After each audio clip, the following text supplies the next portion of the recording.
আজকে জুম্মা কোথায় পড়ছিলেন? জুম্মা পড়ছিলাম ডালুয়া, এই বাজার আছে না, বাজারের এই উত্তর সাইডে যে মসজিদ আছে, ওই মসজিদে নতুন কাজ চলতেছে, ওইখানে গেলাম একটা দাওয়াতে যাওয়ার পরে আমি ওইখানে নামাজ পড়তে গেলাম।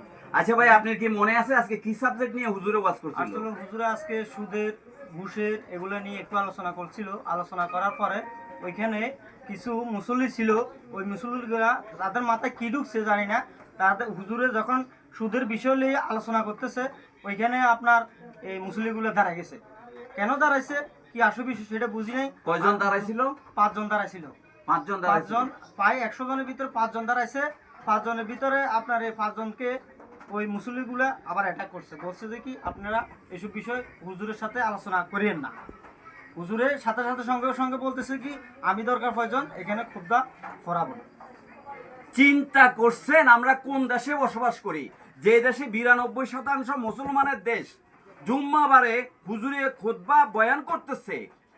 এই বিরল ঘটনা আজকে আমি প্রথমবারে শুনলাম যে কত বড় নিকৃষ্ট জাতি, যে 5 জন দাঁড়িয়ে গেছে হুজুরকে বলতেছে যে আপনি এই ওয়াজ করবেন না। জুম্মার খুতবার মধ্যে 12 মাসে 12 চাঁদে এক এক সপ্তাহে এক একটা খুতবার বয়ান আসে। মসজিদের ইমাম সাহেব হলো মসজিদের নেতা, আমরা ইক্তেদাতুল বেহাজাল ইমাম, আমরা শুধু মসজিদের মধ্যেই ইমাম সাহেবকে মানি, সমাজে বিচারের জন্য আমরা ডাকি না।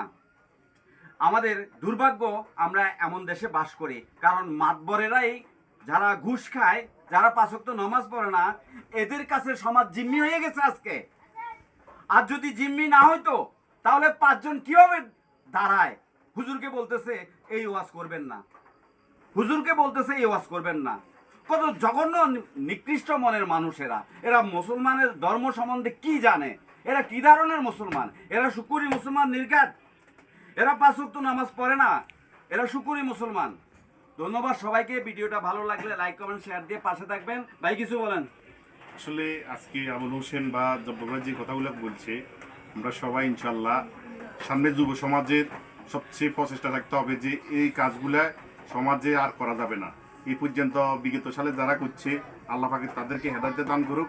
হেদায়েত দান না করলে নমরুদ ফেরাউনের মতো তাদের পরিণত হবে। আর প্রিয় যুবক ভাইরা, আপনারা আসুন, ভালো কাজের প্রতি এগিয়ে আসুন।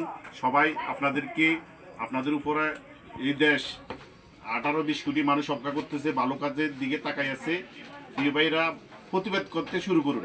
অন্যায় আর দেখি আপনারা চুপ থাকবেন না। সবার প্রতি উদাত্ত আহ্বান থাকবে। আজকের কথাগুলো শোনার পরে যে ভাইগুলো দেখবেন এই ভিডিওটা, সবাই লাইক শেয়ার দিই, আরেক ভাইকে ছড়িয়ে দেন। ছড়িয়ে দেন। ধন্যবাদ সবাইকে। আজকের মতো এখানে বিদায় নিলাম। আসসালামু আলাইকুম ওয়া রাহমাতুল্লাহি ওয়া বারাকাতুহু।